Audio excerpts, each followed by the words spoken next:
educate us on Next what practice that looks was like. really good. Today's was okay. You know, it's kind of strange too when you have a lot of days in between this time of year.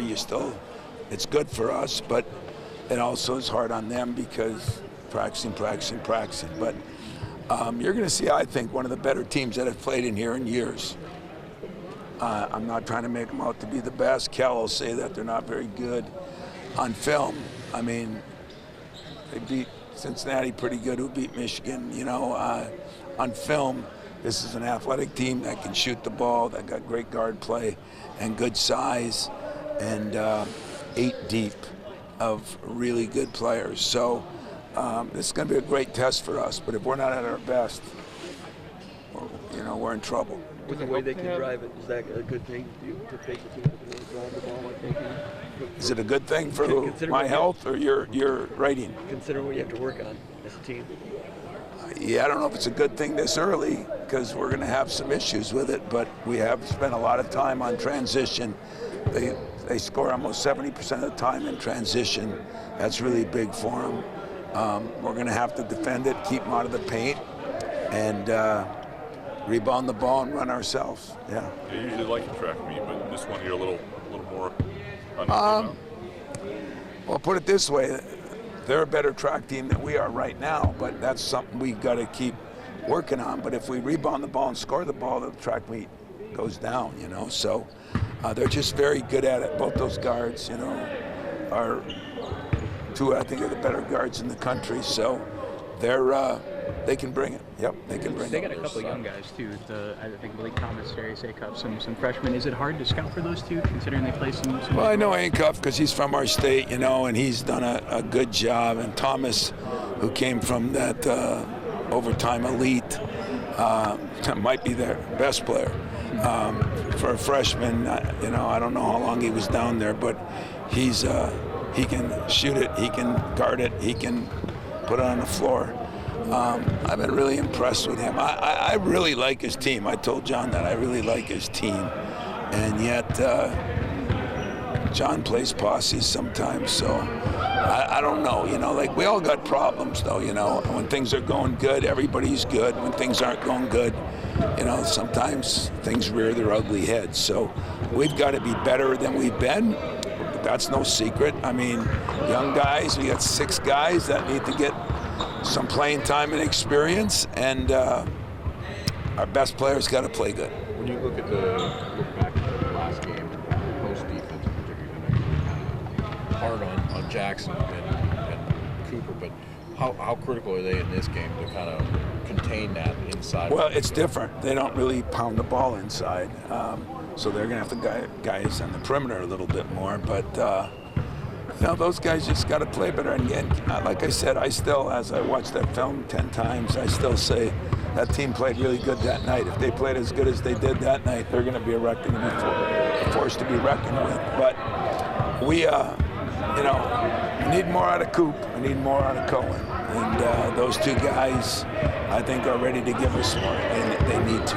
With Cohen, like a year ago with Jaden, you wanted to be the guy, and it took him, sort of, is it a similar thing with Cohen? It's sort of understanding, wanting a different role? Yeah, everybody wants to be, the man until you get to be the man, and then there's pressure on you to be the man, I worry about Coop and him in that way, But I think, they both played enough basketball. They'll find themselves, but it's not going to happen right away. And with the schedule, it's got to happen sooner rather than later. So, I think Cohen knows that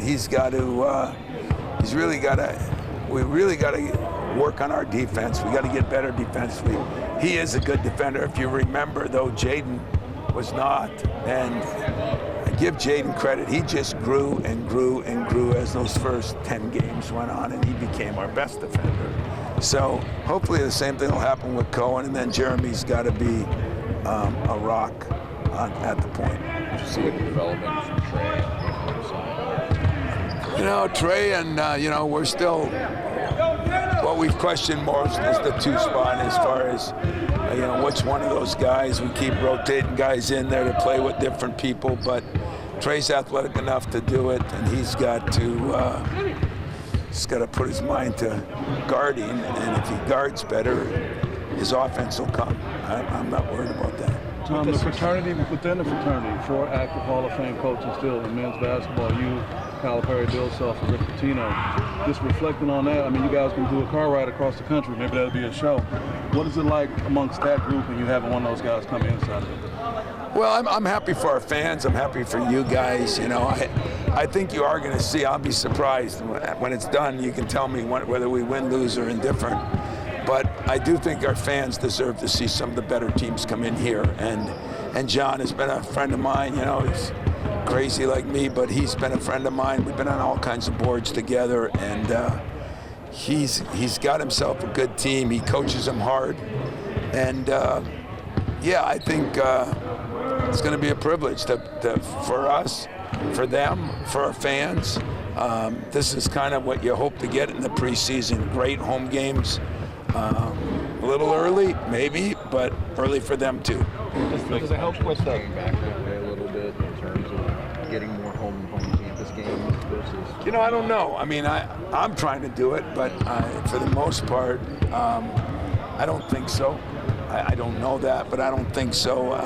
There's always these deals at you know, neutral sites. I just really appreciate that he wanted to play here, and I'm going there next year. You know, I appreciate that. I like to see it. The 6 new guys, they've been around for a while, obviously, but was there a different experience post-game Monday with them? Yeah, I mean, they've been around a while, but they're wet. You know, they're still in diapers as far as I'm concerned, you know, even the ones that are older, because it's just a completely new situation for them. And I think every coach is dealing with that, you know, and the problem is we gotta get our rotations down, or otherwise we got 5 new guys and they're at the same time, and that's you know, some of the things we did last year. We started Shaman early and brought Coop off the bench so Coop could be with that other group, you know, and that helped us some, you know, and we did it with Trey. So I don't know yet. It's too early to tell what we can do, but they understand that, you know, we got punched in the mouth at UConn, a very, very good team. This team's a different team. That team was a screening, running. This team's a running, penetrating team. You know, it's different teams, which should be good for us in the long run. As you said, we are learning about ourselves in different ways. With Jordan, I know you mentioned guys kind of show different things when the lights are on and it's a real game. Have you been surprised that he's adapted as well as he has to playing in these?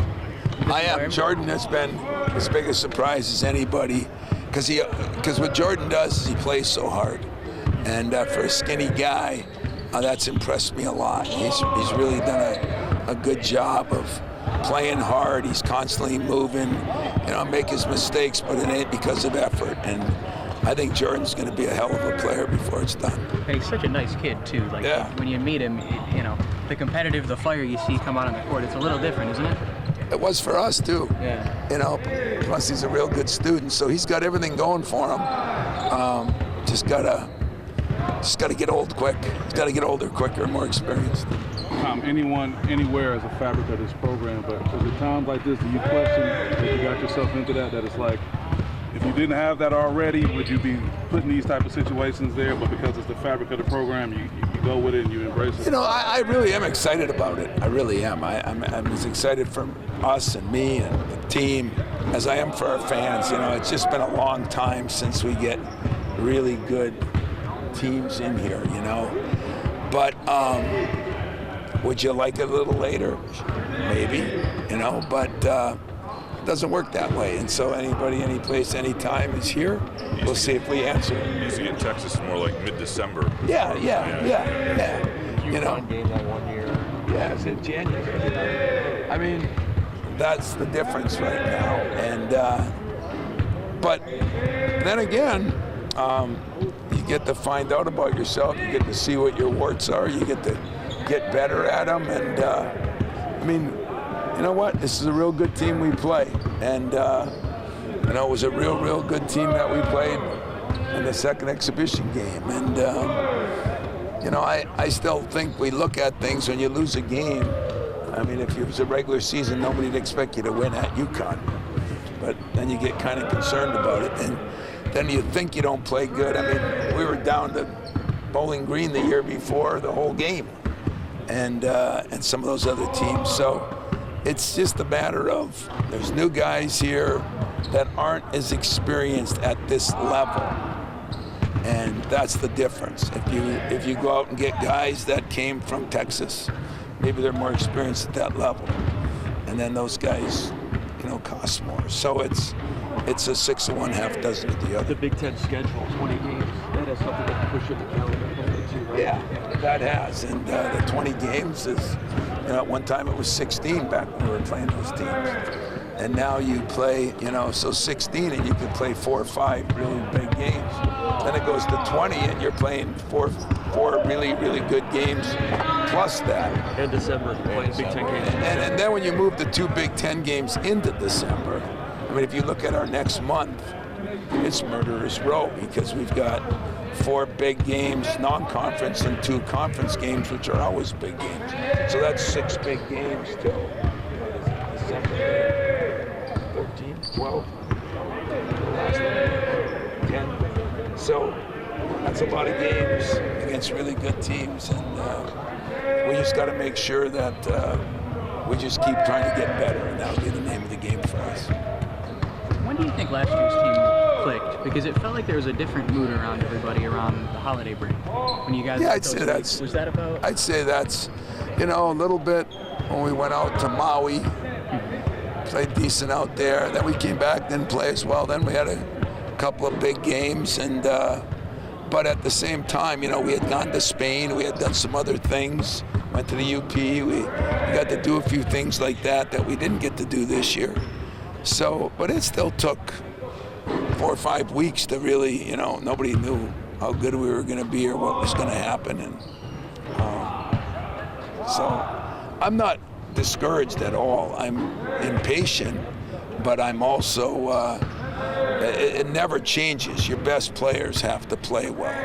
And our best players need to play well. If they do, the other guys will come around. How do you feel the development has been? Since I went out to where? Since to UConn. Oh, UConn. The 2 week kind of built, how much do you feel like this? Yeah, I think our players have a better understanding of what screening, getting screened is, the physical nature of the game.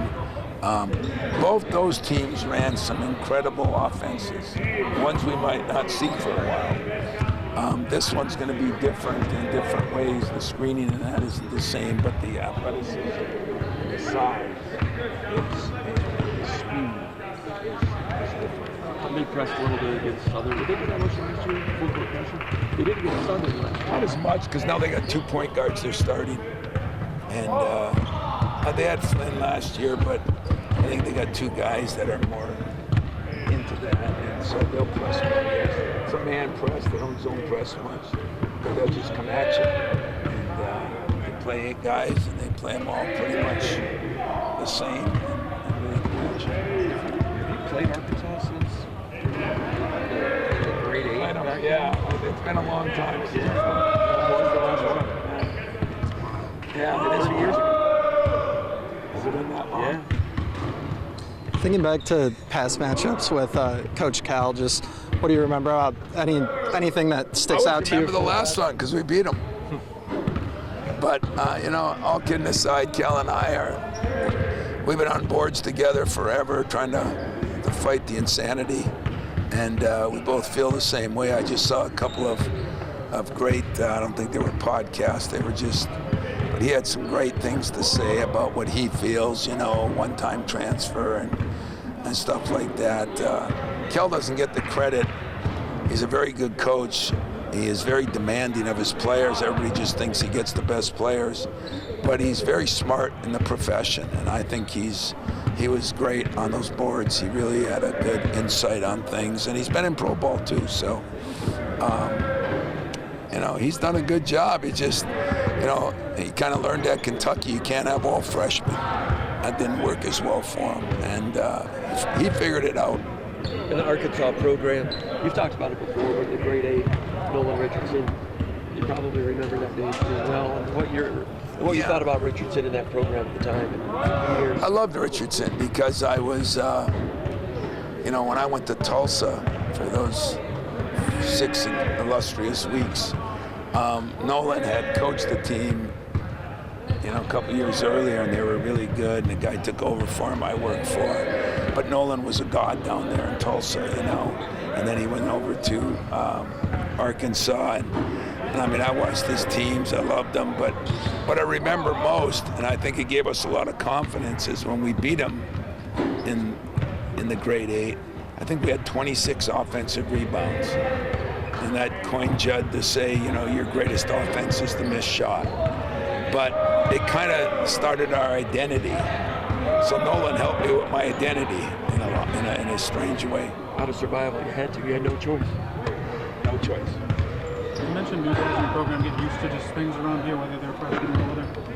How do you want to message this game to those new guys in terms of you guys play these types of games?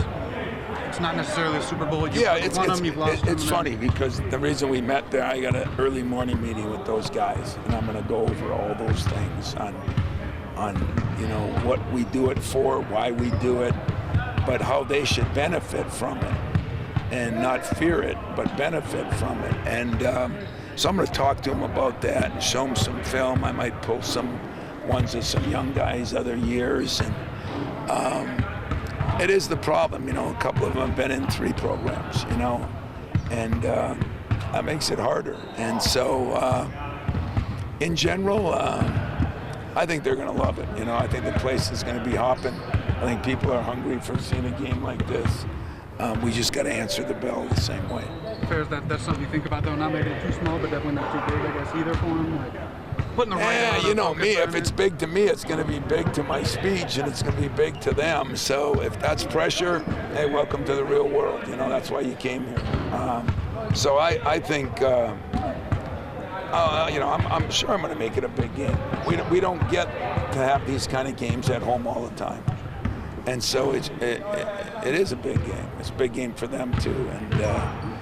And I think that that'll be my message to them. You're damn right, it's a big game. And there's been a lot of players before you that paved the way to make it a big game. And now you've got to continue because of them.